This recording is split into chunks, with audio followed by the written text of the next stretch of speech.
रोज का वचन। रोज के वचन में आपका स्वागत है।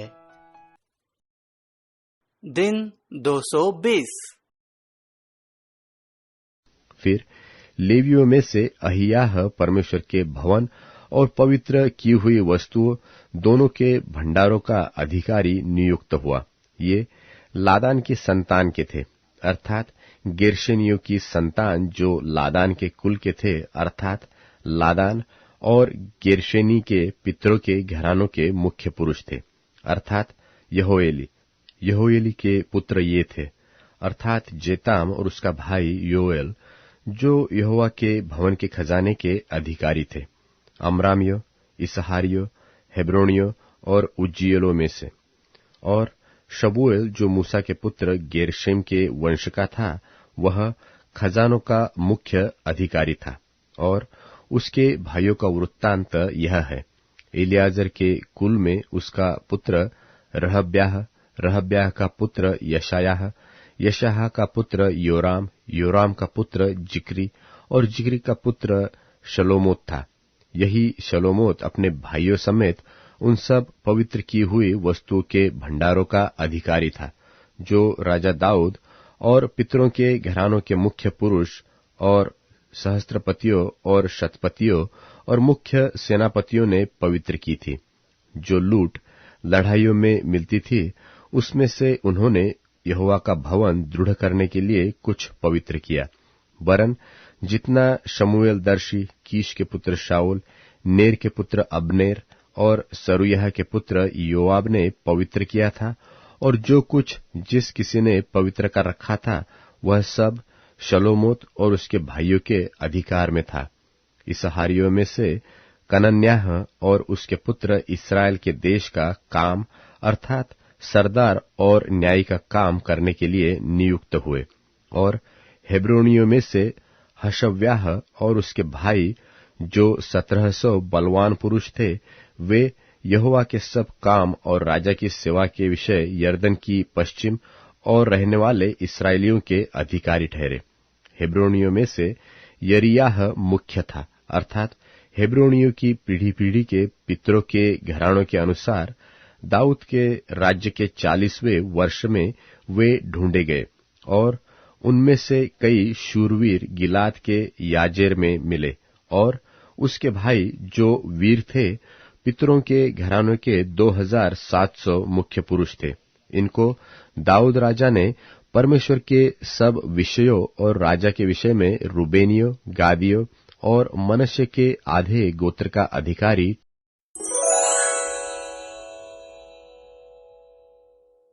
इतिहास की पुस्तक पहला भाग अध्याय 27। इतिहास की पुस्तक पहला भाग अध्याय 27। देश का प्रबंध। इस्राएलियों की गिनती, अर्थात पितरों के घरानों के मुख्य मुख्य पुरुषों और सहस्त्रपतियों और शतपतियों और उनके सरदारों की गिनती, जो वर्ष भर के महीने महीने उपस्थित होने और छुट्टी पाने वाले दलों के सब विषयों में राजा की सेवा टहल करते थे, एक एक दल में 24,000 थे। पहले महीने के लिए पहले दल का अधिकारी जब्दिएल का पुत्र याशोबाम नियुक्त हुआ, और उसके दल में 24,000 थे। वह पेरेस के वंश का था, और पहले महीने में सब सेनापतियों का अधिकारी था। और दूसरे महीने के दल का अधिकारी दोदय नाम एक अहोही था, और उसके दल का प्रधान मिलकोत था, और उसके दल में 24,000 थे। तीसरे महीने के लिए तीसरा सेनापति यहोयादा याजक का पुत्र बनायाह था, और उसके दल में 24,000 थे। यह वही बनायाह है जो 30 शूरों में से वीर और 30 में श्रेष्ठ भी था, और उसके दल में उसका पुत्र अम्मीजादाब था।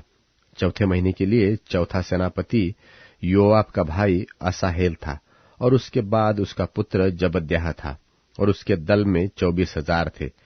पांचवें महीने के लिए पांचवा सेनापति इजराही शम्मुत था, और उसके दल में 24,000 थे।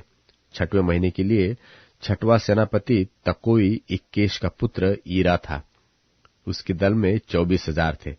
सातवें महीने के लिए सातवां सेनापति एप्रेम के वंश का हेलेस पलोनी था और उसके दल में 24,000 थे। 8वें महीने के लिए 8वां सेनापति जेरह के वंश में से हुर्शाई सिब्बकै था और उसके दल में 24,000 थे।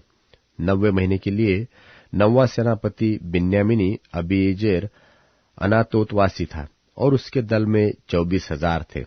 10वें महीने के लिए 10वां सेनापति जेरही महरे नतोपवासी था और उसके दल में 24,000 थे। 11वें महीने के लिए 11वां सेनापति एप्रेम के वंश का बनायाह पिरातोनवासी था और उसके दल में 24,000 थे। 12वें महीने के लिए 12वां सेनापति ओतनीएल के वंश का हेल्दे नपोतवासी था और उसके दल में 24,000 थे। फिर इस्राएली गोत्रों के ये अधिकारी थे, अर्थात रूबेनियों का प्रधान जिक्री का पुत्र एलियाजर, शिमोनियों से माका का पुत्र शपत्याह, लेवी से कमूएल का पुत्र हशब्याह, हारून की संतान का सादोक, यहूदा का एलीहू नाम दाऊद का एक भाई, इस्साकार से मिकाएल का पुत्र ओमनी, जुबुलून से ओबद्याह का पुत्र इश्मायाह, नप्ताली से अज्रील का पुत्र यरीमोत, एप्रेम से अजज्याह का पुत्र होशे, मनश्शे से आधे गोत्र का फदायाह का पुत्र योएल, गिलाद में आधे गोत्र मनश्शे से जकरियाह का पुत्र इद्दो, बिन्यामीन से अब्नेर का पुत्र यासीएल और दान से यरोहाम का पुत्र अजरेल ठहरा।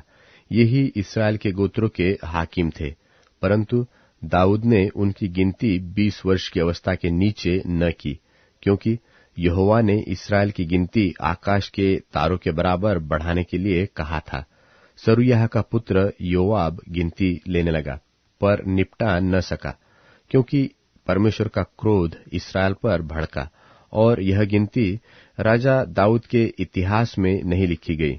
फिर अदीएल का पुत्र अजमावेत राजभंडारों का अधिकारी था और देहात और नगरों और गांवों और गढ़ों के भंडारों का अधिकारी उजियाह का पुत्र यहोनातान था और जो भूमि को जोतकर बोकर खेती करते थे उनका अधिकारी कलूब का पुत्र एजरी था और दाख की बारियों का अधिकारी रामाई शिमी और दाख की बारियों की उपज जो दाखमधु के भंडारों में रखने के लिए थी उनका अधिकारी शापामी जब्दी था और नीचे के देश के जलपाई और गूलर के वृक्षों का अधिकारी गदेरी बाल्हानान था और तेल के भंडारों का अधिकारी योआश था और शारोन में चरने वाले गाय बैलों का अधिकारी शारोनी शित्रे का था और तराइयों के गाय बैलों का अधिकारी अदलै का पुत्र शापात था और ऊंटों का अधिकारी इश्माएली ओबिल और गधियों का अधिकारी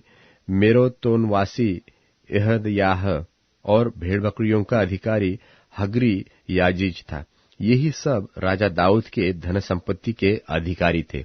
और दाऊद का भतीजा योनातन एक समझदार मंत्री और शास्त्री था और किसी हम्मोनी का पुत्र एहीएल राजपुत्रों के संग रहा करता था और अहीतोपेल राजा का मंत्री था और एरी की हुशै राजा का मित्र था और अहीतोपेल के बाद बनायाह का पुत्र यहोयादा और एव्यातार मंत्री ठहराए गए और राजा का प्रधान सेनापति योआब था।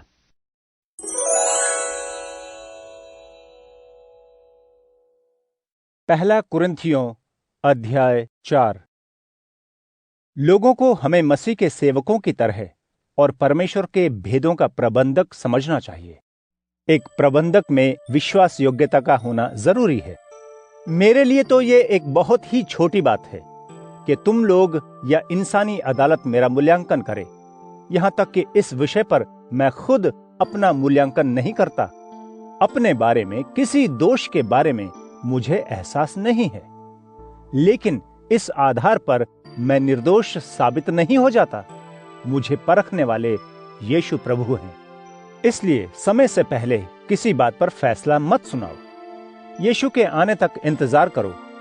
वह छुपी हुई बातों को रोशनी में ले आएंगे और मनों का इरादा प्रकट करेंगे। तभी हर जन परमेश्वर से शाबाशी पाएगा। तुम्हारे लाभ के लिए इन बातों को मैंने अपने और अपुल्लोस के ऊपर लागू किया है कि वचन से मैंने क्या सीखा था।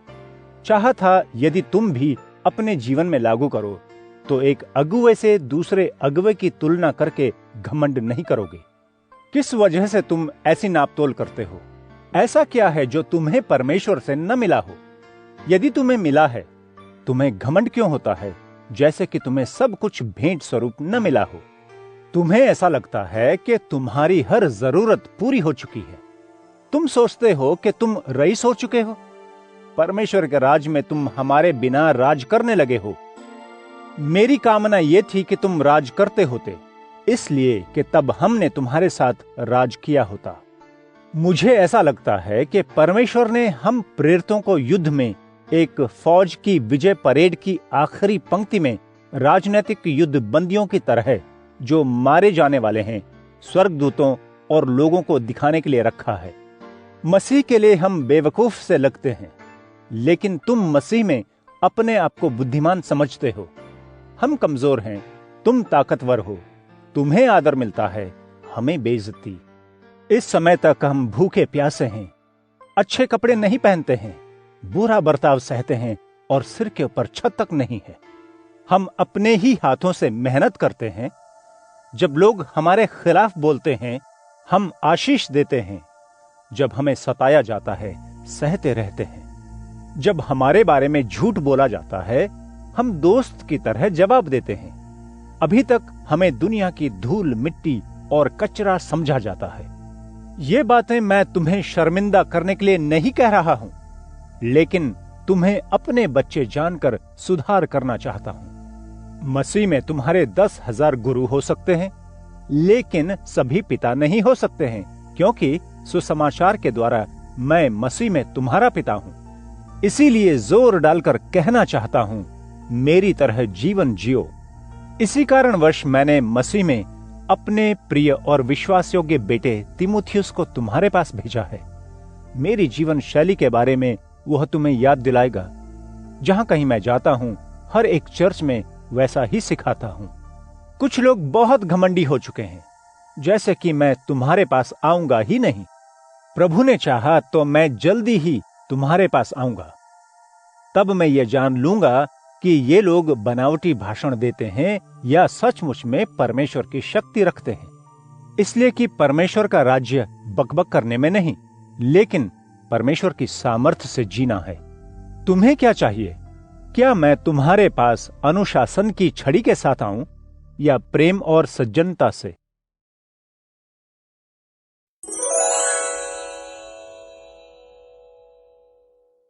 मूर्ख पुत्र पिता के विनाश का कारण होता है।